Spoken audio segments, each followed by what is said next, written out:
ano natin, sa current stats that we have or current standings and points for the team. So for Team Flash dito, or actually for both, ang abangan natin is kung paano yung magiging bakbakan din ni Valdus and Ibri Gushing kasi both ay exemplary junglers. Pero for Gushing kilala siya or nagpapakilala siya as someone na magaling mag-jing. Yeah, and same with Valdus, alam naman natin yung Luna Jing niya, hindi niya rin matatawaran. Ang treasure nga naman to, etong si Valdus when it comes to the PKL. Kaya I wanna see how he will perform this game. First pick pa lang for WETRND ESPORTS, long agad para sa kanila. Oh! Tapos mabilis din na sagot, Yaba, Zhangfei, and Nua para sa Team Flash. Wow, I think banning out the Guan Yu and also the Luna was one of the things that you were talking about kanina. Gusto nga nila yung mga madudulas nila with high mobility. Followed by this, two amazing combos for the long WETRND ESPORTS. Is this mostly relying on comfort dash? Is this mostly relying on how to counter ba Team Flash? Actually, for me, this is more of comfort for the side of WETRND. Mahilig talaga sila mag-chow-chow. And yung Lian po nga yung ina-expect ko sana kasi usually sa past 3 games nila, Yun yung combo. first game, lagi nilang pinipick yung Lian po. Oh, interesting. So parang medyo binibilik nila yung pattern na meron sila para maging unpredictable. And a good point dun sa Xiao Chao, even doon sa ating previous season, specifically for Aaron. Yep. Nung hindi pa talaga one of the staple picks sa may mid lane yung Xiao Chao, ginagamit niya na yan. Yep. So it's more on the comfortability para dito sa WETRND. But I really like this Flowborn na isinagot naman ng Team Flash on the farm lane. Yeah, itong Flowburn Marksman na sa last reel na nakita ko from HOK Philippine Esports, nakita natin na sinabi ni Azar na ito yung mga top na marksman niya talaga currently in the meta. Ang lakas ni Flowburn ngayon, especially with the recent items na meron tayo, the changes with the Sparkforge and the Doomsday, making the on-hit build very strong. I think that's one of the things na na-enjoy ko din when the game actually changed, no? I think pati din kay Direnji, I felt so bad for the guy for the Sparkforge dagger. Yeah. Ako sobrang abused ko talaga yung item niyan, but with this kind of situation na teams are adjusting towards the change in the game, mas matetest din yung yung ability how to approach, micro plays, especially with WETRND ESPORTS. The last final 2 picks for this team, banning out the Liu Bang and the Pei, targeting mostly the Clash Lane and the jungler heroes ng Team Flash PH. I like na ginawa nila dito, kinuha ni FLPH yung Dharma for the side of Calm. Kasi usually pag first game, WETRND, binibigay agad nila kay ZP yung Dharma na yun. Oh. So good din hayal pa rin for the side of Team Flash. Nagtatanggalan lang talaga sila ng picks dito on their side. Ayan na. Force siya mag-fat.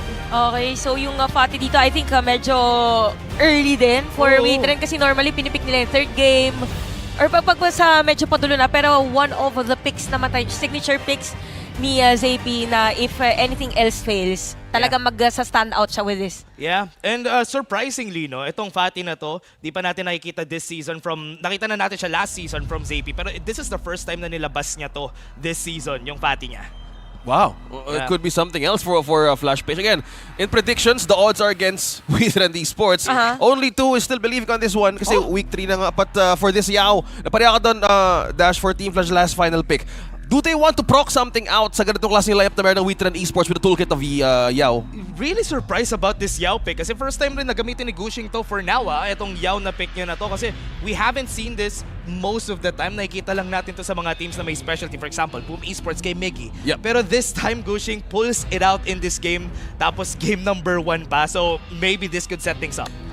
Probably din dito, tinatago pa talaga nila yung mga heroes din for Gushing. Again, it's all about unpredictability para sa mga teams natin, lalong-lalo na ngayon. Game number 1 setups the momentum.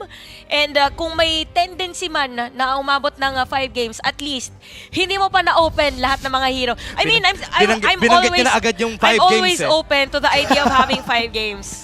Na-ready ko na lagi yung sarili ko. Kailan ka ba hindi naging open? Yeah. I don't know if may choice ka ba or wala. Pero wala ka naman choice Kaya kasi sabi ko, game 5 naman talaga. Pili ko pinanganak na talaga ako para dito. Ready na. Kung may abs lang yung bibig ko, meron na to. Wow, the workout! Philippine Kings League, we're on to our first match of the day. I love what you both guys said there. Unpredictability. Will we see it in the first match of week 3? Midterms na tayo ngayon. We're looking for a team who has a lot of potential. How's this changes? Natatawa talaga ako pag midterms yung tawag ni Ay, oo. Medyo ano na yan sa amin, pag midterms na ibig sabihin malapit na Hell Week. Yeah. We can also say the same for our team since sa mid-season ng Hell Week na kasi kailangan yung mga puntos mo para hindi ka failed. Oo, kailangan hindi ka naghahabol ng grade. Kasi kumbaga. ano pa yan parang prerequisite pa yan sa next mo na subject nako, madedelay ka next sem. Madedelay ka next sem. Magka-alumni ba kayong dalawa or pareho lang ba yung school nyo? Hindi kami magka-batch kasi Hindi kami magka-batch, younger pero ako sa kanya. Younger! Pero sa totoo lang, upperclassman ko talaga si Chantel. Ah, wow. Yeah. Nagkaabot yata kami. Nagkaabot pero hindi pa kami magkakilala that time. Yan. Kaya pala. Oo, pero ito dalawang teams natin, magkakilala na to most probably. Yes. Ang expect natin siguro no kung paano din i-gel ni Ivalis yung Team Flash kasi we mentioned about having problems or possibility ng language barrier. No? So kung ikaw yung magtatahe, ikaw yung magko-comms din, malaking bagay para dito sa ating koponan. Yeah, I usually am open to Musashi pick, pero most of the time kasi nahihirapan akong bigyan siya ng value on most of the fights, on most of the games kasi nga ang hirap, pero ito may laban sa baba. Oy, ayun na nga, maaabutan ba? Pero makakatakas na naman.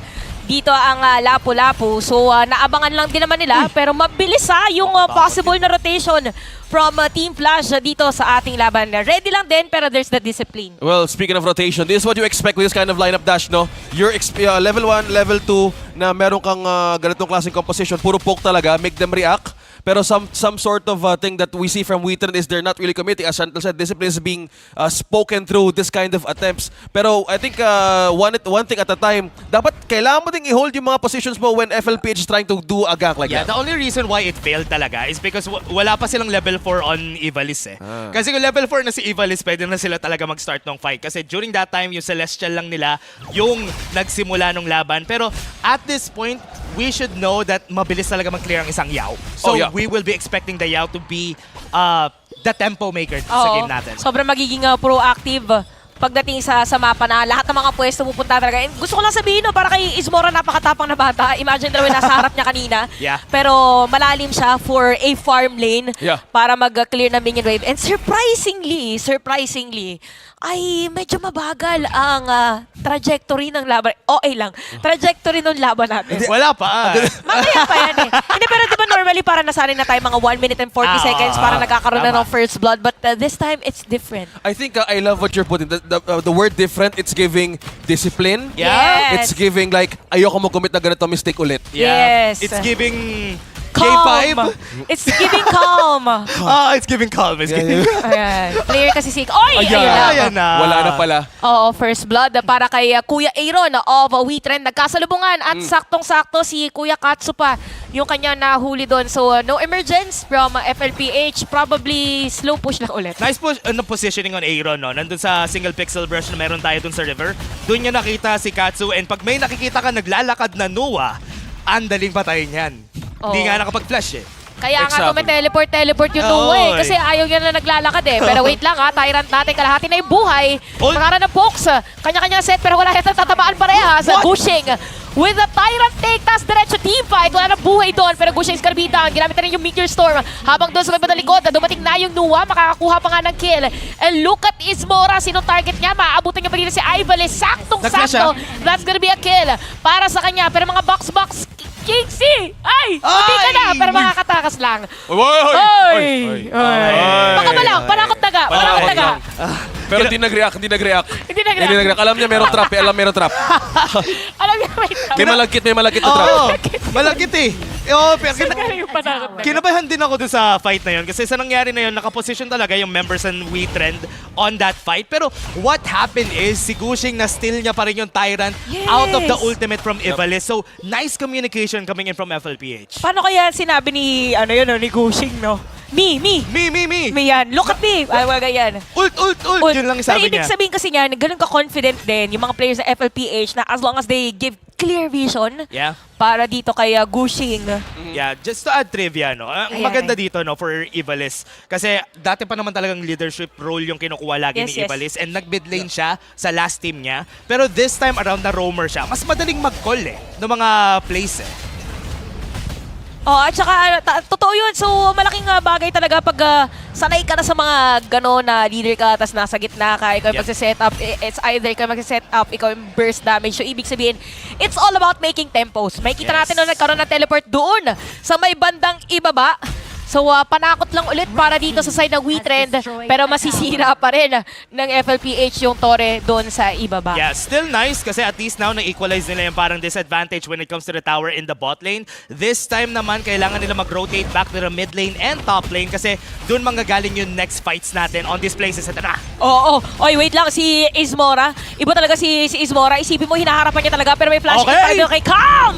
Gagamitin na nga dito yung kanyang dragon habang si Maze ay naka-ready for the backup. Wala pa yung ibang mga kakampi. Nandun na rin naman si Ivalis for the vision. So 3-1 ang current score natin na dito sa ating laban habang nagkaroon pa ng space doon kay ZP sa may bandang ibaba. Nice force! Nice force dun sa ultimate kanina. PH is looking towards the bigger picture, and one thing that really stands out is the macro control. Despite getting that scoreboard galing kay WETRND, ang ginagawa nila dito is probably force everything out na mawalan sila ng ultimate, especially sa WETRND na ang tatagal ng cooldown nila dito. Remember when it comes to the heroes na meron sila, si Katsu at si Chingsi medyo matagal pa bago sila magkaroon ng damage. It's a Flowburn marksman, it's a Noah, so it takes time. So this is okay, kumbaga, para sa FLPH na ganito yung nangyayari na tumatagal yung game. Oo, kasi parang nakakapalag pa rin naman sila pagdating sa team fight. Nakita natin yung gusto sana nilang gawin sa Maya top. So the initiation is still there. Medyo delikado yata si Maze dahil may mga players doon. Pero may sigaw na gagawin. May iwan na nga si Waze. Sabi natin, Waze tuloy. Ayan na, nakarating ka na sa iyong destinasyon. Patay na dito si Waze. Ang ganda ng direksyon na nakita natin doon dahil nga kay Maze. And nakakuha sila ng 2 kill with that. And ang ganda rin ng arrow of no return ni Chingsi kaya siya nakaalis dun sa position na yun. Akalain mo nga, 20 minutes ETA, biglang nag 5 minutes. Diba? Gulat ako, biglang nakarating si Waze sa destinasyon niya. Wow, ang galing, ang galing. Ganda ng direction, pa-north kanina, tapos ngayon, diretso pa-south sila ngayon, di ba? Oo, para hindi umabot ng alas out sa mamaya. The best mode of transportation. Yes. 2 Uy, wheels. minsan nagagamit mo yung Waze kahit naglalakad ka. Ha? Oh, talaga. Tama, totoo. Oh, at least may kausap ka, di ba? Ang lungkot naman. May nag-guide sa'yo no? Pero ayan, papasok na nga dito si Lapo, Maze. ulti. Ito na, bawi na side ng WETRND. Si Ivalis naman ang mabibigyan. But in terms of map control, lamang ang FLPH. Still nice punishment kay Ivalis doon kasi wala siyang ult nung time na yon. But now, dahil 4v5 to, bago tayo mag-start ng Tyrant, could be a good position for WETRND. Well, speaking of positioning, I think yung mga ganong klaseng position na ginagawa ni May, especially with the ultimate, ay napaka yun yung pinaka-counter nila sa mga attempts na FLP. Sobrang iba talaga yung mga nangyayari dito sa, parang siya, medyo malapendulum. And speaking of pendulum, kamuti ka na, pero saktong-sakto lang naman para dito sa WETRND on securing this Tyrant. Ano yan guys, pasmado lang si OSX ngayon pa. Pero nandyan lang yan. Tatamaan ako ng ulti ni Yao. Umiiwas kasi yan pag nag-ulti yung Yao. Ganun ba? Kaya pala, nararamdaman ko siya, nabigla ako nag-react, nagpo-proc ako Minsan kasi yung katawan, pag nasasanay sa pain, parang gumagawa siya ng way. Yes, nagkakaroon ng resistance. Iba yung start ni Ate today Medyo, no? are you okay? Iba yung energy ni Ate okay. today. Nakarating na nga sa destination Ay, gusto ko lang sabihin, yung mga papastil, malaking bagay yan sa teamfight. Baka hindi pa na alam nung iba. Yung pag nakakuha ka ng Tyrant, yung magbibigay ka ng pastil. Masarap yan. Parang mabubuhay ka, energized ka, pastil. Pero ito, sa nakikita natin sa positioning nila, nasa baba itong mga players na to. Yung di ba, parang adobo, di ba? Yung may adobo chicken. Pero ay, masarap yun. Masarap yung yun, original kasi na pastil ate, nakabalot siya sa banana leaves. Cool. Kaya yun yung... Okay, makakataka si Gushing doon.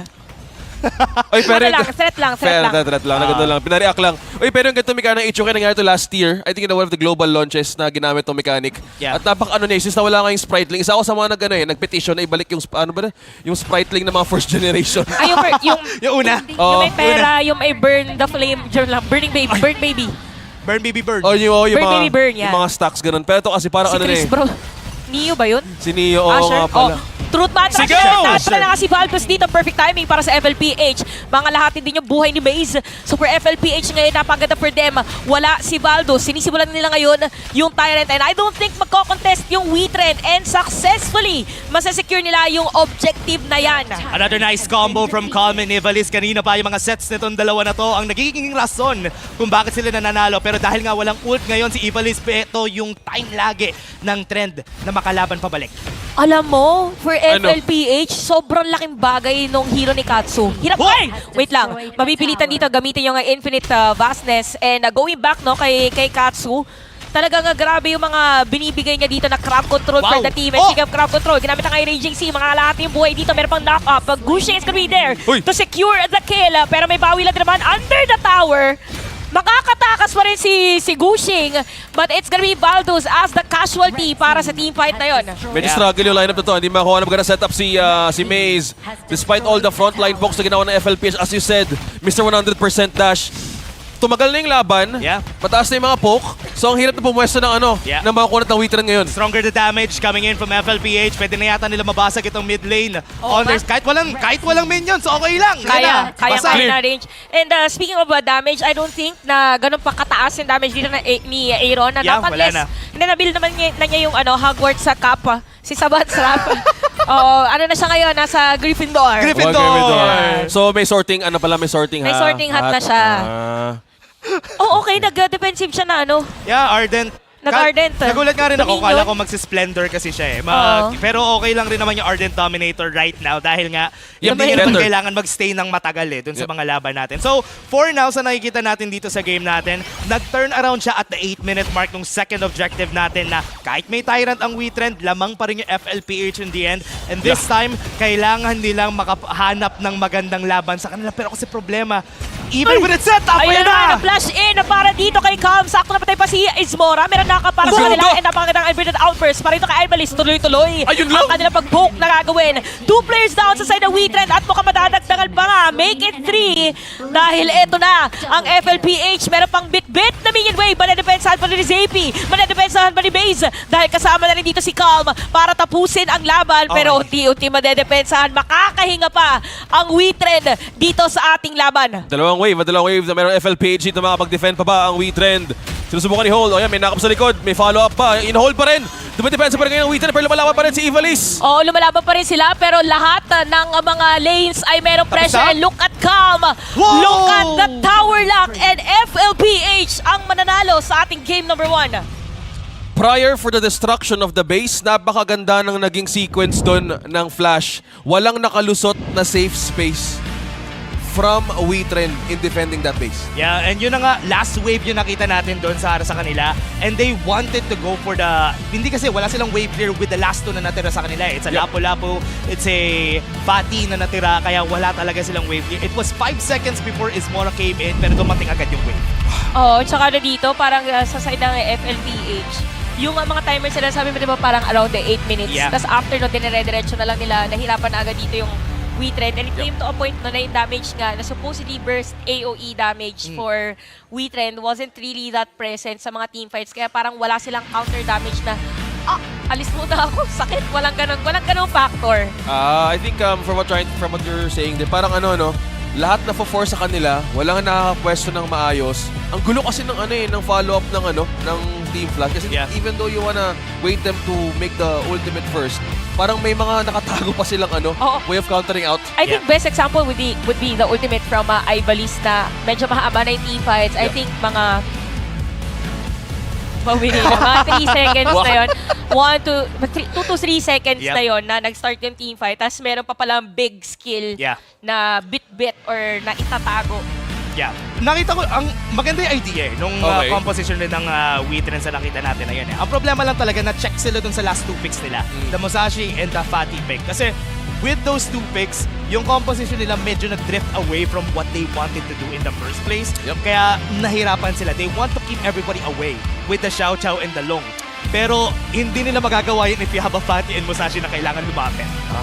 So parang hindi lang talaga naging maganda yung timpla. In terms of looking back on the items once more on game number 1 FLPH. As you said, man, yung Musashi pick on this game, parang you were having some light with it. Kaso, parang nahirapan lang sila i-struggle on how to make things work. Yeah, and also just to add, no, yung Yao pick na yon ganda. Napabilis nila yung Perfect. facing nung game. Bilis mag-clear. Bumilis din yung game para sa Nuwa tsaka dun sa Flowborn eh. Kaya hindi na 8 minutes pa lang, in-expect ko mga 10 minutes plus bago lumakas yung dalawang yun eh. Oo, pero puntahan agad. Actually, majority of the rotation early What game is natin that? was really on Ismora's lane. You know. Taas na damage nila yung dalawa, 82k, Oo, 97k at that point in the game. 30% and 36% out of the 100%. Ano na, more than kalahati na agad. More than half nung kayang or total damage ng FLPH. Oh, hindi nga rin nag-ano masyado si Gushing eh. Oh. Just looking at the stats, hindi rin siya masyado lumaban. Nag-clear lang talaga siya. Oh, Get in, get out. Oh. Kahit ako, nirita ako sa hero. Siguro malaking Totoo yan. bagay yung nakuha niya rin yung Tyrant in front of many, or in front of the entire team kanina ng WETRND. Yep. Was it the first Tyrant? Oo, yung first Tyrant, yeah. yun. Na-steal ni Gushing. Bumabad sila dun, which is also beneficial for them. Ito yung pinag-uusapan natin when the power spikes were trying to happen. Ito, may mga small amount of gold na pwede sana manggaling from this draft. Yeah, medyo lumamang kasi talaga yung WETRND kasi yung game naman talaga was made para lumamang sila. Every time you pick a Musashi, usually lalamang kayo sa early kasi ang lakas talaga niya. Pero at the 8-minute mark, nagpo-fall off talaga siya. Very hard yung pag-fall off ng Musashi. So yung ETA niya na dapat 30 minutes, dumagdag pa ng 40. Oh. Biglang lumiko kasi Mali yung direction niya napadaan sila sa one way. Oh. Oh my gosh, pag one way, it's giving Makati. Yes. Oo, madaming one way sa Makati, legit Yes. lang. Kaya hirap mag-book sa Makati minsan kasi ayaw na ng mga Ayaw nila umikot, rider diba? umikot. Ayaw Kasi, nila yes, technically Kaya malapit pala. lang siya by distance. So, kaya kailangan... Coming from her, you can actually feel it. Totoo. Oh. Kaya kailangan talaga for, at least with the effort from Maze the Ways dito sa game natin na kanina, it was good. It was good. Yung mga setup niya kanina was good, pero walang follow-up masyado na nakikita. Parang may yes. disconnect sila kanina. Okay.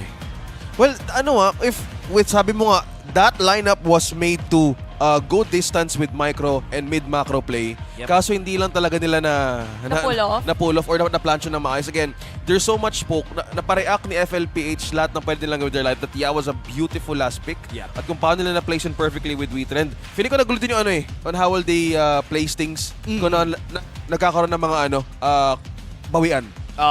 Parang medyo nag-try sila talaga na humanap ng mga laban kanina pa. Pero the time na nanalo na yung FLPH ang mga laban was something surprising to me. Kasi hindi dapat sila nanalo dun eh. Dun sa early game eh. Oh, pero nakakapalag sila eh. Iba pa rin yun, iba yung juggle nila in between team fights, even yung positioning. Pero ayun, I think dito din sa game na ito, dahil ang dami ding focus dun sa lane ni Ismora, parang yung typical niya na lane. I mean, the kid is great na hindi talaga siya nabibigyan, hindi siya nagiging casualty. It's just that nababantayan na talaga yung lane niya. So lahat ng focus ay nasa kanya din. Yep. Tsaka last second lagi yung niya, yung hindi siya natatakot na Yung as in, mag-low HP siya. dulo. Oo, hindi siya Sana makita natatakot. natin sa top kanina. Oo, gusto ko makita Yo, yun. that's With Dharma. confidence, man. Yeah. Confidence yun. Alam niyang hindi kasi siya mamamatay at that point. Kasi usually pag ganun, Gamit na agad eh. gagamitin nila agad para makaalis na sila pero tinatry nga pa talaga bumawas. And looking at this, no, itong wow. si Trent tsaka kay Flash, even though na ganito yung nangyari sa ating kanina, there's still a small difference. May lamang pa rin talaga sa invasion rate itong si Baldos at the early stages. Musashi things. I think you And wanna even make it work. I mean, yeah. kung ganito if umabot ng level 4 si Yao, that's some sort of like pwede masabi mo nga, the 8-minute mark could be the time na mabawas yung power spike nila. But into the covers, this guy, si Aaron, he was forced to make team fights happen Yeah. Oh. at 100%. Ayan. Ayan.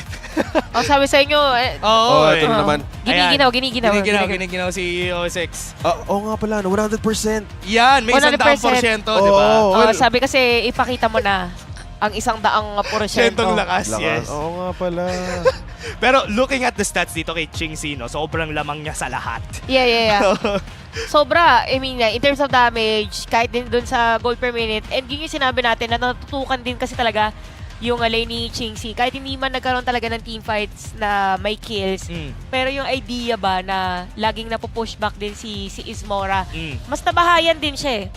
Mas nasamahan din siya sa lane. Tsaka hindi And siya iniiwan eventually- ng Jaang Fei. Yes, and eventually, Ni Ibalis. nakapag-ikot na sila around the area, and ito si Ibalis, ang ganda talaga ng mga setups niya, and it's not the typical setup na you would expect na siya yung mauuna. Parang maganda yung comms nila. Yun pala yung yung proof na may magandang comms sila kasi yung layering ba ng skills is kitang-kita natin for the team fight. You can see the damage taken ni WETRND medyo mataas dito kasi nga he was tanking a lot of damage during this game. Pero balik tayo sa farm lane na usapan natin kanina. Usually kasi we sing the praises of Arlie, the Long, the Chano, pero we usually forget the Erin and the Flowborn. Kasi Yes. right now, ang lakas ng dalawa na yon, sobra. I think sa isang content natin sa HOK PH Esports, yun yung isa sa mga sinagot ni Azar, ni yeah. Azar. Yep. Si Flowborn, si Erin. Si Long ata isa. Check natin Yeah, yan. yeah, I-comment nyo na rin guys. Puntahan nyo yung video. TNT MVP of the game, FLPG Kingcy 304 in this Flowborn. Actually, it works so well. At ito, speaking to the marksman heroes na ginagamit dito, it's one of the most effective ways. Yeah. Oo, tsaka na dito ang taas Oo. ng damage dealt versus doon sa damage taken para dito sa ating laban. So, in terms of positioning, talaga hindi nahirapan dito si Chingsi. Again, it was a collective team effort para dito sa Team Flash. Lahat ng mga ginawa nila was so successful, kaya naging maganda yung laban or laro dito for Chingsi with having no deaths doon sa ating game number 1. Kumbaga steady will talaga yung nangyari steady will. True. kay Oo. Chingsi dito sa game Hindi natin. siya napakoya, Will. Kailangan jacket, pero... Hindi niya kinailangan ng jacket, guys. Oh, I think especially ngayon na sobrang init sa... Uminit Sobra, lately. Man. sobrang Something's up init. with the weather lately, no? Hindi, malapit na kasi ang summer. Ano ba ang summer sa atin? pero- Is it March or April? Dati kasi... Or May? Since nakalabas na yung mga swimming pool sa mall, feeling ko ngayon na eh. Oo, March na. Kasi dati parang early March pa lang to eh. Usually medyo may lamig pang onte eh. Oo, malamig-lamig pa dapat, Man, no? Oo eh. I can't feel it, man. Ang init sa labas Ang ngayon. init sobra. Mahapdi sa balat. Pero ito, yung best example, yung seconds before niyan, yung unbridled outburst para Ay, dito kay Ivalis. And last moments na nag-try dumepensa dito yung WETRND, pero ilang players din kasi ito, nasakto si Chingsi. Ayun, focus lang sa goal, and that eventually made the FLPH win that game number 1. So ang nakita natin dito from WETRND, there was an attempt to make this lineup work.